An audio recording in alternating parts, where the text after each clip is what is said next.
내가 유오디아를 권하고 순두개를 권하노니 주 안에서 같은 마음을 품으라. 또 참으로 나와 멍에를 같이 한 내게 구하노니 복음에 나와 함께 힘을 쓰던 저 여인들을 돕고 또한 글레멘드와 그 외에 나의 동역자들을 도우라. 그 이름들이 생명책에 있느니라. 주 안에서 항상 기뻐하라. 내가 다시 말하노니 기뻐하라. 아멘. 신영은 목사님 나오셔서 주 안에서 항상 기뻐하라라는 주제로 말씀 전해주시겠습니다. 할렐루야. 인간의 사람의 감정을 표현하는 단어 중에 희노애락이라고 하는 말이 있습니다. 희는 기쁨, 그 다음에 노는 노함, 화냄, 분냄이죠. 그 다음에 애는 슬픔, 그리고 락은 즐거움이라는 표현입니다. 희노애락이라는 단어로서 사람의 감정을 그렇게 표현할 수가 있습니다. 사람들은 기쁠 때는, 즐거울 때는 어떻게 하죠? 바로 웃습니다. 그렇죠? 예. 그 즐거움은 얼굴에서 방금 표시가 되는데요, 그 즐거움을 웃음으로 표현합니다. 웃음은 크게 호탕하게 하하하 호호 하는 크게 웃는 웃음이 있고요, 또 하나는 그 소리를 내지 아니하고 잔잔하게 미소만 짓는 스마일이 있습니다. 그런데 그 사람이 크게 소리내어 웃지 아니하고 미소만 짓는다고 해서 그 기쁨이 사실 작은 것은 아닙니다. 사람은 그 사람에 따라서 그 기쁨을 표현하는 방식이 다를 뿐이다라고 하는 것이죠. 그런데 이 웃음에는 또 전염성이 있습니다. 그래서 어떤 한 사람이 웃게 되면 그것이 무슨 내용인지도 모르면서 따라 웃는 경우들이 사실 많이 있습니다. 또 특별히 마음이 순수하고 어린 아이들일수록 너무 쉽게 잘 웃습니다. 그 기쁨과 즐거움을 쉽게 표현합니다. 우리들은 사실 보면 별거 아니지만 어린 소녀들은 낙엽이 굴러가는 것만 보더라도 까르르 하고 웃게 됩니다. 나이가 어리면 어릴수록 그 순수하면 순수할수록 그 기쁨을 쉽게 표현합니다. 그런데 우리들은 어때요?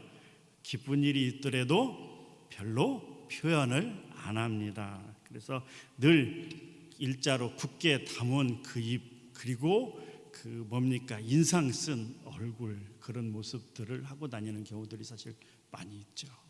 어느 분이 이렇게 얘기를 해요.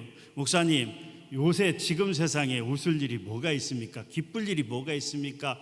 정치인들은 맨날 싸우죠. 경제는 점점 어려워지죠. 교회는 뭡니까? 교인들이 점점 떠나죠. 좋고 즐겁고 기쁠 일이 하나도 없습니다 라고 그렇게 이야기를 합니다. 그런데요, 사람에겐 다 다르지만 기쁠 일이 사실 많이 있습니다.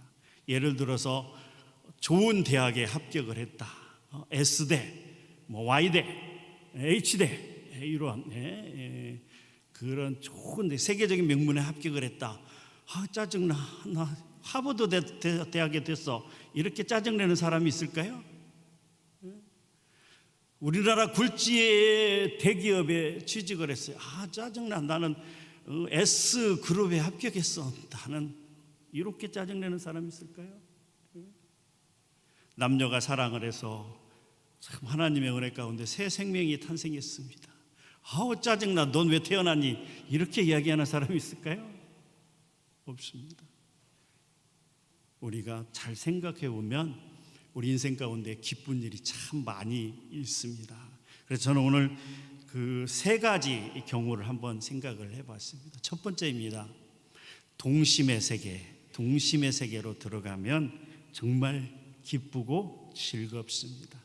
오늘 이렇게 우리 어린이 전도주일 행사를 했습니다. 그래서 제가 2부 예배 시작할 때 내려가 봤어요. 그래서 들었습니다. 제 맨 뒤에 앉아서 장로님들하고 봤는데 어느 집사님이 이렇게 초청해 갖고 하더라고요. 그런데 아주 재밌게 해서 웃는데 아이들은 물론이고 어른들까지 정말 즐거운 재미있는 시간을 보냈습니다.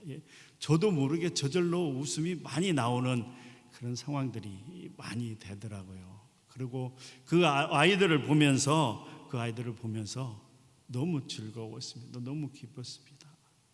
다윗과 골리앗 그 인형극을 하는데요. 다윗과 골리앗을 인형극을 하는데 양이 나왔어요. 근데 양이 피곤해갖고 잠이 들었습니다. 그런데 그 옆에서 뭐가 나타났냐면 사자가 딱 나타났어요. 양이 잠들었는데 사자가 나타났어요. 그러니까 아이들이 막 온갖 함성을 치면서 사자다, 사자다, 사자가 나타났다 막 고함치는 거예요. 어른들 같으면 어떻게 해요? 절대로 그런 얘기 안 하죠. 알고 있는 내용인데 다윗과 골리앗 뭐가 몰라. 그런데 그 아이들의 순수성을 보면서 뒤에서 참 기뻤고 즐거웠습니다. 그렇습니다. 너무나 재밌고 즐겁습니다. 제가 아직 60도 안 됐습니다만은 요새 그 고물고물한 아이들을 보면 얼마나 기쁘고 즐거운지 너무 좋아요. 어느 분이 그렇게 얘기하시더라고요. 곧 할아버지가 될 것 같다고. 네, 저희 딸이 지금 올해 28인데 지금 뭐 아무 생각이 없어서 절대로 아빠 꿈도 꾸지 마 이래서 지금 포기는 하고 있습니다만은 아이들을 보면 아무리 마음이 강팍한 사람이더라도요 그 어린아이들을 보면 기뻐할 수밖에 없어요.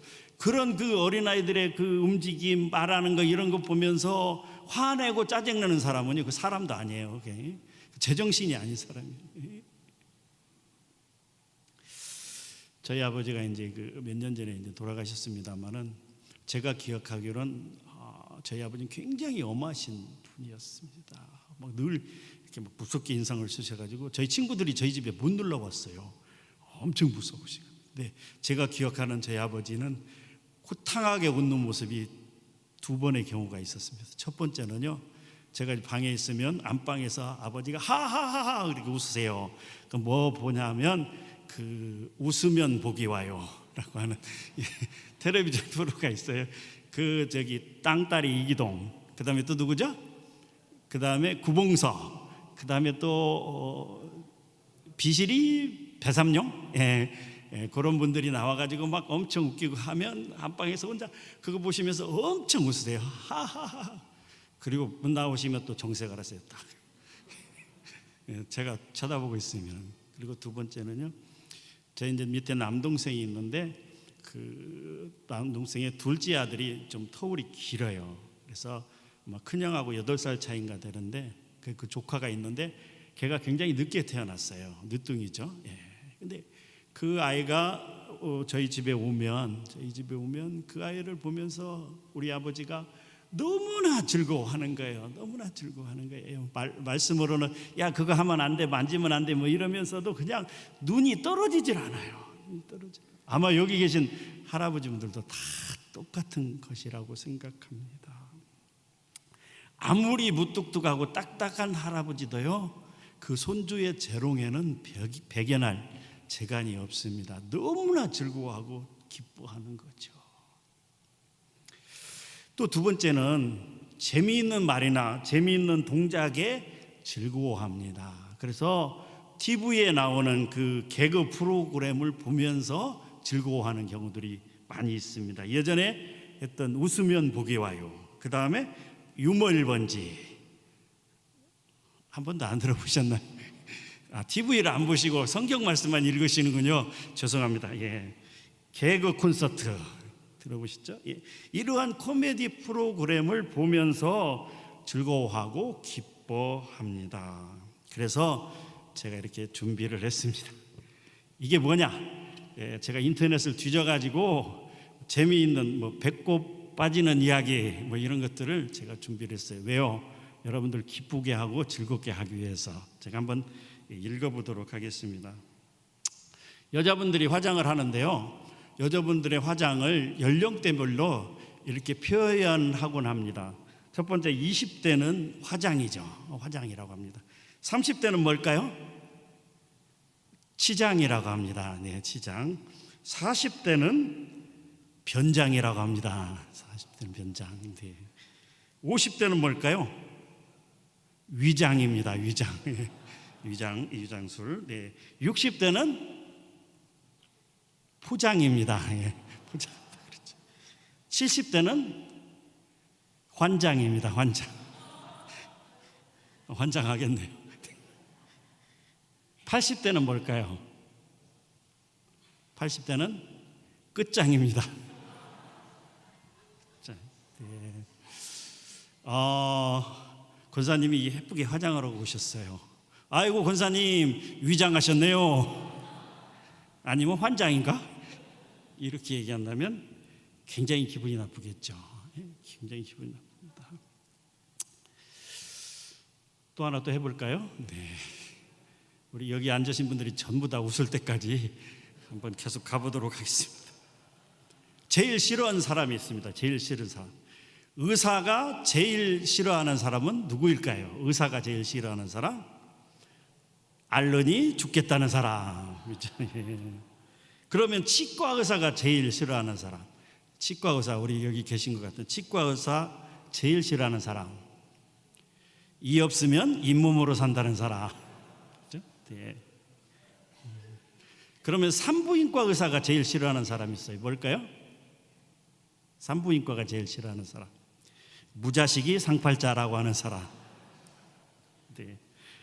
우리 교회도 한의사분 계신 것 같은데 한의사가 제일 싫어하는 사람이 있어요. 누굴까요?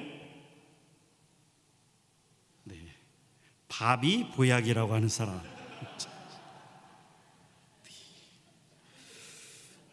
재미있으시죠? 네, 그래도 아직 꿋꿋이 버티고 웃음을 참고 계신 분이 딱 3분 계셔서 하나만 더 해보겠습니다. 무식한 사람들, 무식한 사람들입니다. 태종대를 대학이라고 우기는 사람. 태종대 아시죠? 부산의 태종대. 몽고반점을 중국집이라고 우기는 사람. 그 다음에 안중근을 내과의사라고 우기는 사람. 무식한 사람이죠. 의학세가 새라고 우기는 사람. 이런 사람들 있습니다.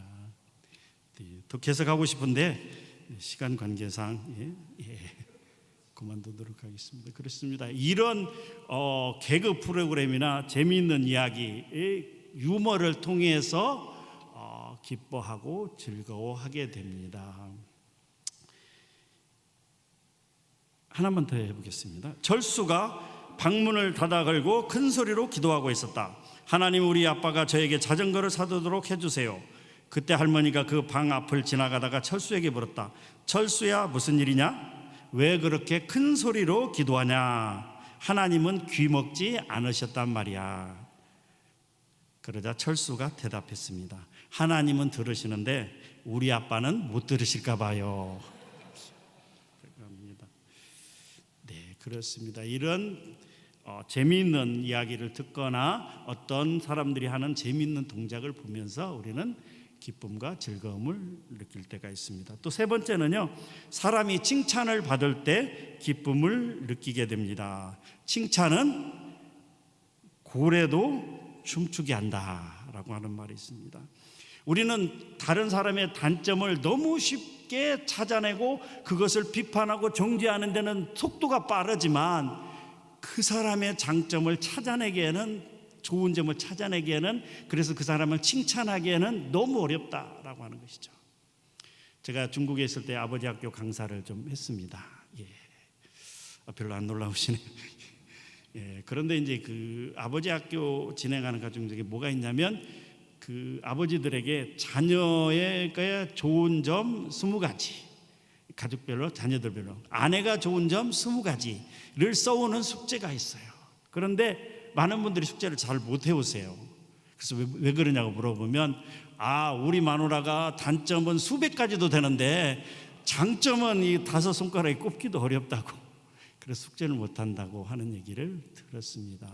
그런데요, 칭찬은 듣는 사람이나 말하는 사람이나 기분이 너무 좋습니다. 칭찬을 하면 마음에 기쁨이 생기고요, 뭔가 자신감을 갖게 되고 또 힘이 생겨서 긍정적으로 변하게 된다라고 하는 것입니다. 우리가 자녀들을 기를 때요, 너는 왜 이렇게 못해, 너는 왜 이렇게 못생겼어, 너는 뭣도 못해, 너는 못해도 하면 그 아이가 주눅이 들고 기를 못 빚으면요, 괜찮아 그러면서 너는 그래도 옆에 철수보다는 많이 맞았잖아, 넌 10점 맞았는데 철수는 0점 맞았잖아, 이러면서 격려를 해주면요, 자신감이 생긴다라고 하는 것이죠.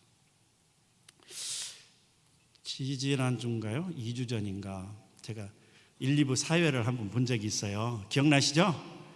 예, 별로 관심이 없으시군요. 예, 한 2주 전인가 사회를 보고 이제 나가서 이제 로비에서 인사를 하는데 어느 분이 제 앞에 딱 오시더니 목사님 목소리가 아나운서 목소리 같아요. 아나운서 모르세요? 네, 아나운서 목소리 같으세요. 그래서 그 순간 그 뭐라 그러죠? 그 기쁨이 밑에서부터 몽골몽골 솟아오르는 거. 내가 아나운서 목소리. 사랑하는 성도 여러분, 네, 그럴 줄 알았습니다. 여러분들 표정이 목사님 왜 이러세요? 제발 꿈 깨세요. 이런 표정이니까 저도 알아요. 제 목소리가 뭐 별로라는 거 아는데 그래도 칭찬을 들으니까 너무 기분이 좋은 거예요. 아직도 귀에 그분 목소리가 쟁쟁한 것 같아요. 목사님 목소리가 아나운서 목소리 같으세요. 그 칭찬을 듣고 얼마나 기분이 좋았는지 몰라요. 자, 그래서 이 시간 옆에 분을 한번 살짝 보세요. 예. 그냥 보면 쑥스러우니까 아이고 은혜 받으세요 이렇게 하면서 옆에 분을 한번 보세요. 앞뒤를 한번 보시고, 제가 왜 이 말씀을 드리냐, 그냥 인사만 하고 볼 것이 아니라 옆에 분을 보면서 지금 이분을 칭찬할 것이 무엇이 있는지를 생각해 보시라는 거예요. 그냥 아무 생각 없이 아이고 은혜 받으 이게 아니고. 또 한 번 인사하도록 하겠습니다. 잘 보세요. 천천히 하세요. 하나님께서 당신을 사랑하십니다. 하나님께서 당신을 사랑하십니다. 네, 잘 보셨죠? 그럼 이제 옆에 분을 칭찬을 한마디씩 해주시는 거예요. 아시겠죠? 외모를 보고 이렇게 칭찬하셔도 되고, 마음씨가 고우세요. 너무 목소리가 좋으세요. 오늘 참 예쁜 옷을 입으셨어요. 화장을 참 잘하셨네요. 오늘 장로님 너무 멋져요. 뭐 등등. 자, 생각할 시간 3초 드리겠습니다. 3초. 잘 생각해 보세요. 3초. 자, 준비됐죠? 시작. 칭찬해 주세요. 칭찬해 주세요. 욕하지 마시고 칭찬해 주세요. 네, 그래. 뒷분하고도 한번 인사하시면서 이렇게 칭찬해 주세요. 네. 너무 좋습니다. 너무 좋아요.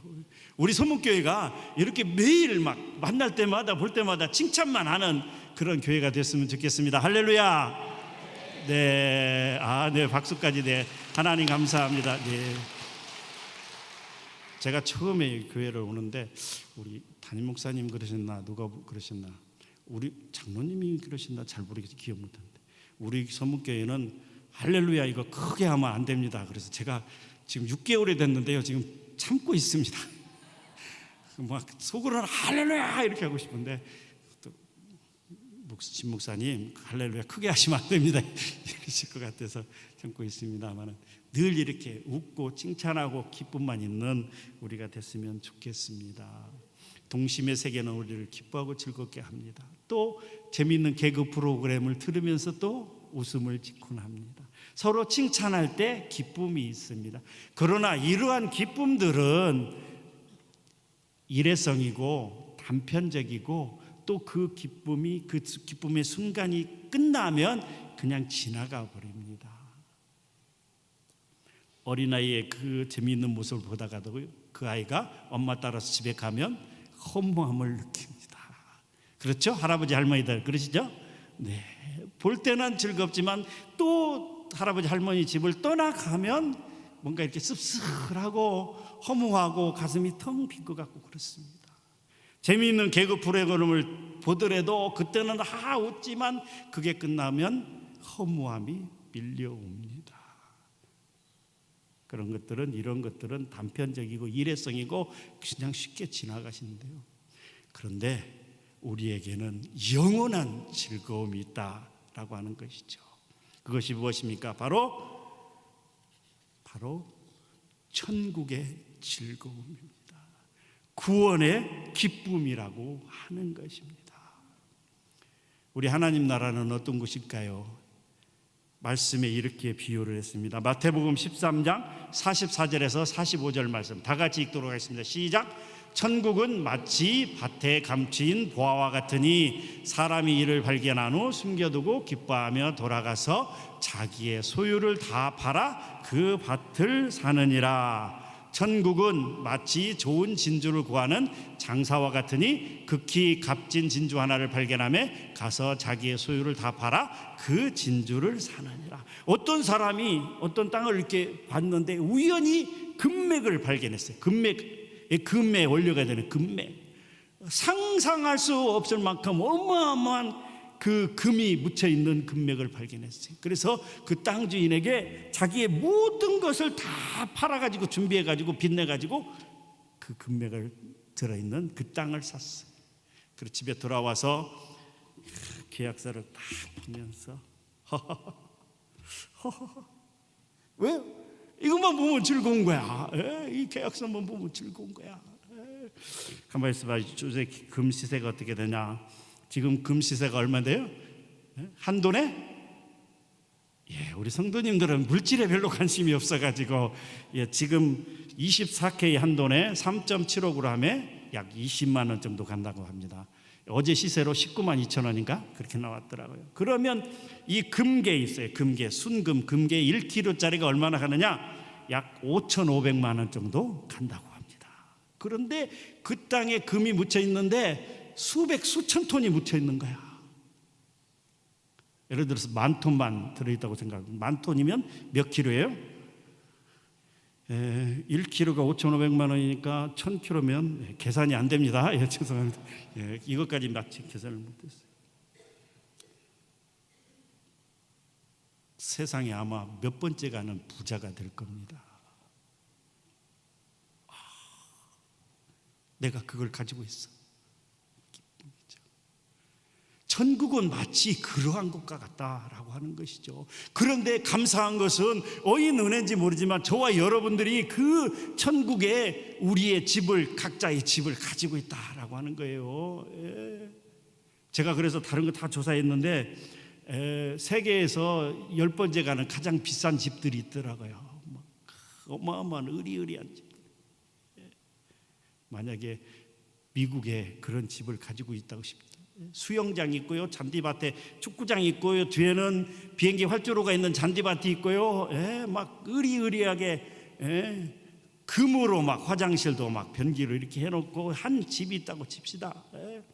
수천억 원 하는 집이 있다고 칩시다. 그래서 동남아로 여행을 갔는데 일주일 여행을 갔는데 너무 지저분한 거예요. 온수도 안 나오고 따뜻물도 안 나오고 집은 춥고 먹을 것은 뭐 별로 없고 원망하지 말아 이거예요. 왜? 일주일 후면 자기 집으로 돌아가니까. 우리가 사는 세상이 바로 그렇다라고 하는 거예요. 우리는 이미 천국의 시민권을 가지고 있는 사람이고 천국에 우리의 그 정말 멋지고 의리여리하고 어마어마한 집이 있다라고 하는 것이죠. 천국은요 길이 황금이래. 길이 황금. 상상해 보세요.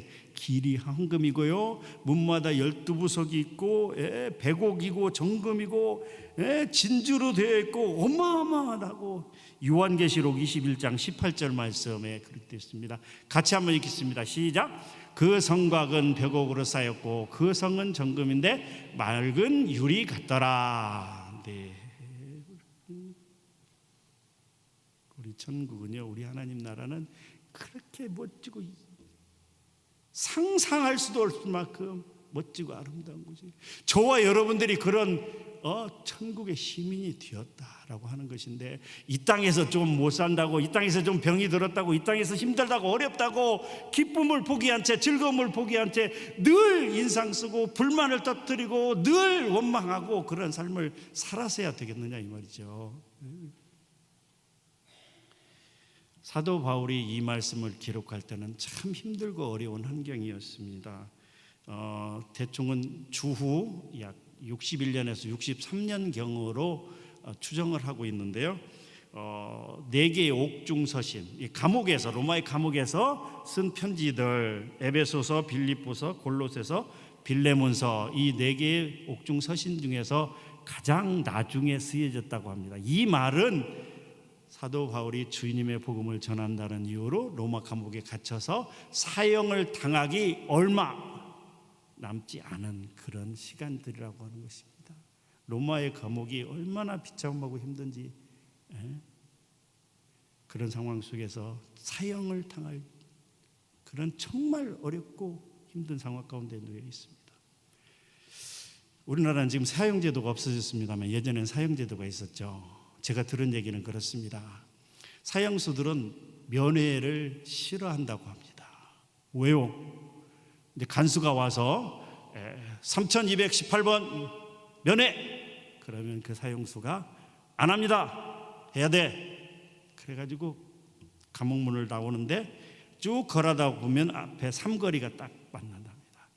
그래서 오른쪽으로 가면 면회실, 왼쪽으로 가면 사형 집행하는 사형장이 있다고 합니다. 간수가 오른쪽으로 방향을 틀면 면회고 왼쪽으로 방향을 틀면 그 순간이 바로 사형을 집행하는 순간이기 때문에 그걸 알고 있는 사형수들은 면회를 싫어한다고 합니다. 사형수들은 하루하루를 죽음과 이기면서 나아가는 거죠. 사도 바울이 바로 그런 상황에 놓여 있다라고 하는 것이죠.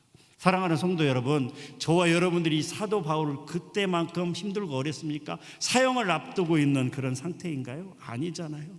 비록 우리에게 물질이 조금 없고 비록 우리의 몸이 병이 좀 들고 우리의 환경이 조금 힘들고 어려울지라도 우리가 당장 죽음을 앞두고 있는 그런 상태는 아니지 않습니까? 그런데 이 땅에 살면서 뭐가 그렇게 힘들고 어렵다고 불평하고 원망하고 슬퍼하고 낙심하고 힘들어하냐 이거예요. 하박국 선지자의 말씀대로 아무것도 없어도 여호와 하나님만으로 기뻐한다라고 하는 그 하박국의 고백처럼, 사랑하는 성도 여러분, 이 땅의 영원한 기쁨은 무엇이냐? 바로 천국의 시민권이 됐다는, 하나님의 구원받은 자라고 하는, 그래서 우리의리하고 어마어마한 우리의 집이 천국에 있다라고 하는 것입니다. 우리 모두가 정말 하나님만을 바라보면, 천국을 생각하면 기쁨이 넘치고 즐거움이 가득 차서 우리가 교회 생활 가운데 정말 보는 사람마다 만나는 사람마다 칭찬하고 기뻐하고 즐거워하는 우리 모두가 됐으면 좋겠는데요. 그런데 오늘 말씀을 보게 되면 우리가 그렇게 교회 생활을 하고 싶은데 안 되는 요소가 하나 있어요. 그것은 바로 누구예요? 2절 말씀처럼 유오디아를 권하고 순두개를 권하노니 라고 하는 말씀처럼 교회 중직자 2명이 교회에서 대립이 되고 다툼이 되고, 그래서 분란이 돼서 그것이 빌립보 교회 전체의 문제가 되었다라고 하는 것입니다. 특별히 이 자리에 참석한 우리 중직자분들에게, 157명의 우리 서문교회 중직자분들에게 간곡하게 부탁드립니다. 우리는 다 천국의 시민권이잖아요. 이제 하나님 나라에 올라가면 다 만날 거잖아요. 이 땅에서 물론 교회를 섬기고 주의 일을 열심히 하다 보니까 서로 갈등이 있고 다툼도 있을 수 있지만, 그런 거 다 내려놓고 주님과 겸손과 주님의 사랑으로 서로와 서로를 섬기고 서로와 서로를 비판하기보다는, 서로가 서로를 정죄하기보다는 서로가 서로를 칭찬하면서 위로해주면서 붙잡으면서 하나된 마음으로 나갈 때, 그리고 천국을 소망 쌓고 나갈 때 우리에게 진정한 기쁨과 즐거움과 감사가 있는 줄 믿습니다. 이런 멋있고 재미있고 즐겁고 그런 신앙생활을 하는 저와 여러분들이 되시기를 주님의 이름으로 간절히 부탁합니다. 기도하겠습니다. 하나님 감사합니다. 하나님 감사합니다. 이 시간에도 귀한 말씀 주시니 감사합니다. 하나님, 천국의 소망을 바라며 늘 감사와 기쁨 가운데 즐거움 가운데 살아가는 우리 모두가 될 수 있도록 축복하시고 인도하여 주시옵소서. 감사드립니다. 예수님의 이름으로 기도하옵나이다. 아멘.